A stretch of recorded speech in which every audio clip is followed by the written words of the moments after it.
Ooh, spooky. Alright, don't expect me to take this too seriously. A list of known Super Mario 64 personalized copies.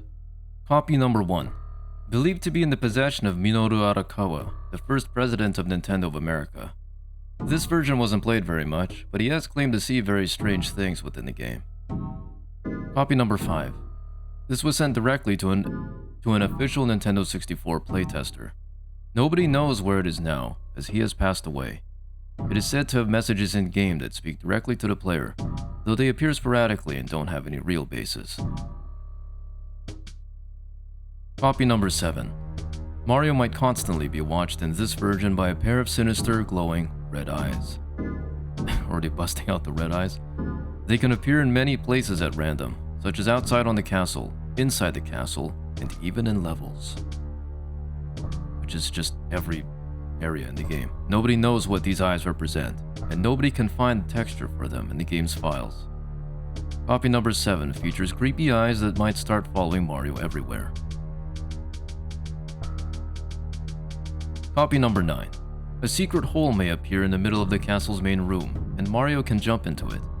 It only contains an unusable portrait of Lethal Lava Land in a small, inescapable room.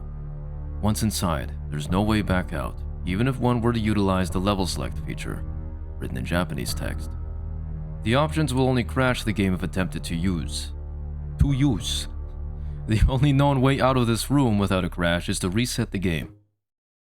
Yeah, like I said, not a very serious reading. Copy number 16. The clock on the 3rd floor may rarely stop, as if time itself has stopped. Toads won't speak to Mario or move, as if they're frozen in time, and paintings cannot be accessed. A slightly purple tinge will encompass the game's screen when time stops. Resetting the game makes this anomaly vanish. Copy number 9, Secret Level Select Room. The options on the menu so far only crash the game. Uh-oh. Copy number 25. In this copy, Mario's head can appear without features upon starting a new game, for some reason. Further anomalies include Goombas not having faces, and Peach missing her eyes. Also, there appears to be unique secret rooms in the castle, but they don't really have anything interesting in them. Copy number 25 showing Mario without facial features. Many things happen in this version, but not all of the anomalies have been seen yet, as with many other versions. Copy number 40, the strange Hell version of the game. Sometimes, very, very rarely, every texture in the game is replaced by disgusting looking red gore. The HUD can also change to an older styled one that wasn't used in the final game. Nobody knows who owns this copy, as the last owner sold it and the new one has kept himself anonymous. Copy number 47, a weird version of the game that is rated M for mature. Nobody believes it to exist, but there are many moments that can sometimes happen that warrant the rating, such as foul language, death, and scary scenes. And sex. Copy number 40. It seems like Mario is still able to do things like collect stars in the hellish textured land. Notice Mario giving the middle finger instead of a peace sign. Was this intentional?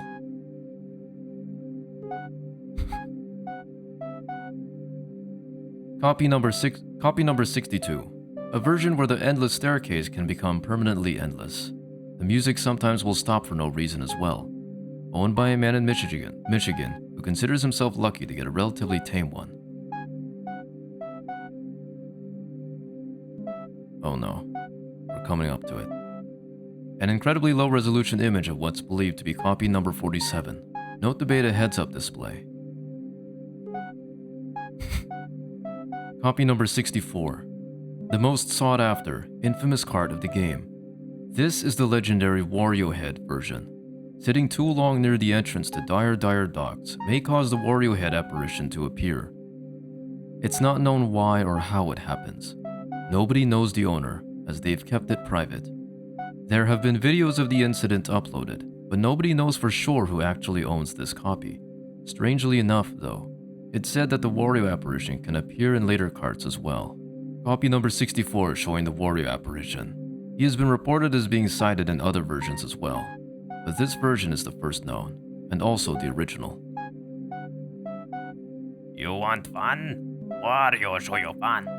Copy number 71. This copy can sometimes alter the pictures on the castle walls to resemble very uncanny photos of real-life people. They come out looking distorted and slightly creepy looking. The Big Boo's haunt hallway can also lead to nowhere, but Mario falling into a deep, deep hole. Copy number 79. In copy number 79, when Mario does actions, his voice clips can become deeper and distorted. Once they become like this, they can never be fixed unless the game is reset. Sometimes Mario will say very strange and unsettling things when in this state as well. Some of the reported sayings were, "Look out, it's behind us," and "I'm so alone." "Oh, Peach left me again. Oh no." Copy number 93. If Mario dies to Bowser during their first battle, there is a chance that Mario will be transported to a small room with a wall that closes in on him, with no escape possible. Once Mario dies, the game is over, no matter how many lives are left. The strangest part about this version is that nobody knows where the closing wall room is, even when the ROM of the game is hacked. Copy number 93. Mario can become trapped in this small room with walls that smash him to death, causing an instant game over. "Oh no, I'm so alone. Luigi." Copy number 100. A bizarre copy that presumably has a secret portrait of Luigi hidden in a secret room in the castle. It's said that the portrait can be entered, but nothing happens, as the game freezes after jumping in. There's only one screenshot of this anomaly and has yet to be fully explored. Copy number 100. Luigi's portrait looks slightly uncanny, and upon entering it, the game will freeze on a white screen. Copy number 108. This version adds doors that lead to nowhere, that come and go as they please. Sometimes you might see a door off in the distance that you've never seen before, but upon entering it, it only leads you down a small hallway and then back out a door that is somewhere completely different. Walking back into the door will only lead you to the normally appropriate area. The doors can even appear during levels, but they can only be accessed during the castle sections. Copy number 112. Nothing happens whatsoever when you try to play this version. According to the owner, whose mom bought her the game brand new in the 90s, it has never worked, even on other Nintendo 64 systems. This copy refuses to boot up, no matter what. Who knows what secrets it hides? Copy number 134. The infamous mirror room copy. It's said that if you stay in the mirror room long enough, Mario's reflection will get a mind of its own and begin to try and break out of the mirror. And when he succeeds, he runs away and can never be found again, leaving Mario's reflection gone permanently. Walking up to the mirror where the reflection broke away will let you into the alternate world, where everything is flipped around. Alas, it is a one-way trip. Once you travel through the mirror, you cannot get back out. Another Mario will take your place in the real world, leaving you as the reflection. Erasing the save can fix this. Copy number 138. This copy can accidentally spawn enemies in the castle, some of them grotesque and glitchy, like they don't belong in the game at all. They cannot be killed, and if they swarm Mario too much, his health starts to go down rapidly. When Mario dies, Bowser's laugh isn't heard. Instead, it plays a long, slow death note over Mario's body. In addition to the latter anomalies, the legendary wide-eyed chomp will be seen in Bob-omb Battlefield during the session. This is really starting to feel like a documentary. Copy number 209. Some people say that this is the fabled Luigi version, where you can unlock him in the castle's back courtyard. Extremely rarely, while going back to that area, the message could change on the star statue, and a faint voice can be heard that sounds like Luigi calling for help under the statue. It should be mentioned that this copy of the game was perhaps among the first ones made into ROM files, and is currently the most common Super Mario 64 ROM available. But yeah, they call that taking a dump. Most people have played this version on an emulator.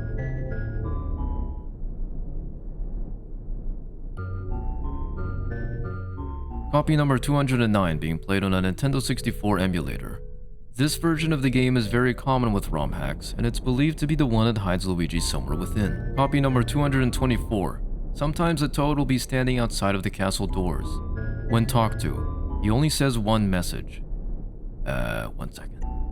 これは邪悪な場所です。できる限り実行します。 When the castle is entered after he says this, the music is changed to something depressing and unnerving, and all of the doors are locked. Resetting the game helps avoid this. Apparently that translates to something like, "This is an evil place." Copy number 241. In this copy, the yellow fog that permeates the hazy maze cave may fill the castle and cause Mario's eventual death. In addition, a Japanese voice will start playing when the fog appears, though it's only saying one word repeatedly. Keikoku, Keikoku. Copy number 277. When entering the princess's secret slide on the second floor, there's a chance you may end up in a strange, dark blue slide that goes down for eternity. Nobody has ever reached the bottom yet when this random anomaly occurs. The person to get this copy of the game let it sit for hours, and Mario never reached the bottom of the slide. Strange images and unused textures will appear on the wall of the slide, but they cannot be seen in the game's files. Perhaps they're hidden from the public. Copy number 296. Jolly Roger Bay's secret aquarium could trap Mario permanently in the water-filled room. Resetting the game only proves fruitless, as when an already saved game is loaded, Mario is still stuck. The only way to get Mario out is to erase the save and start a new game. Copy number 300. When Mario falls asleep in this copy, there's a very slim possibility that the sound of entering a level will appear and the screen will fade to white. A level select that says Course Unknown will appear, which also says Mario's Nightmare underneath it. When entering the first level, called Wake Up Mario, Mario will be in a dark, strange corridor of what appears to be the princess's castle. After walking around, the darkness will begin to engulf Mario as you try to escape it down the hallway. Mario will be occasionally stopped by message boxes that appear above him that say, "Wake up, Mario. Wake up, Mario." And when Mario dies, Bowser's laugh is heard, but it's much deeper, more sinister, and more distorted than usual. The screen will go black after this and won't do anything. Resetting the game fixes this. Alright. Copy number 315. This is among one of the stranger copies. Mario's voice can become high-pitched and sounds nothing like Charles Martinet. The lights in the castle may flicker on and off and on at random, and strangely, when the lights are off, the portraits on the wall will become very disturbing, and the walls look very sinister and dirty. Dirty? During the blackouts, the music will stop and Mario's footsteps will be the only noises. Sometimes, the lights may not come back on, and Mario will randomly die. Some of the doors will lead to other areas in the darkened castle, such as long creepy hallways. There are many things to unravel in this version, but not everything has been found yet. Copy number 315 is shown from the outside of the castle. This version also features a strange-looking HUD that may appear for no reason. Copy number 323. Copy number 329. Yoshi, for some reason, will never appear in this copy. The owner of this version had complained to a Nintendo forum for years of Yoshi's absence and has heard nothing back from a representative, almost as if they were trying to deliberately ignore him for fear of something sinister going on.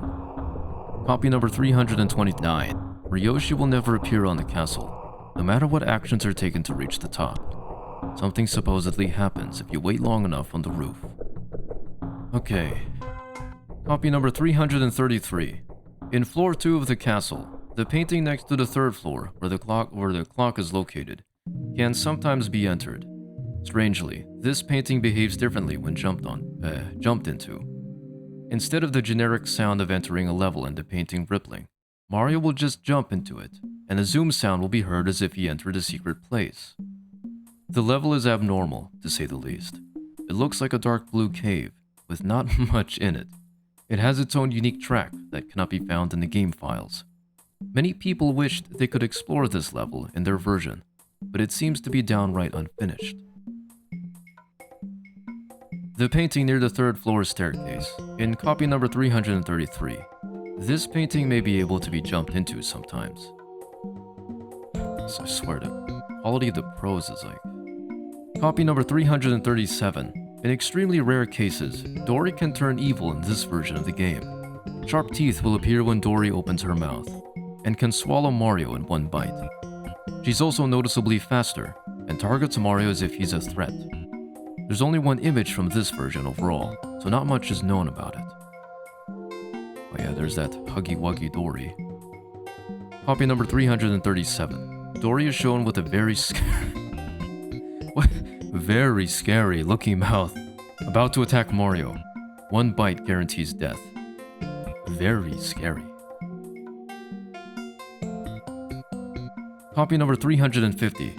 This is one of the many copies that's known as a fourth floor version of Super Mario 64. In some of these copies, there will be a fourth floor that can be accessed from many different ways.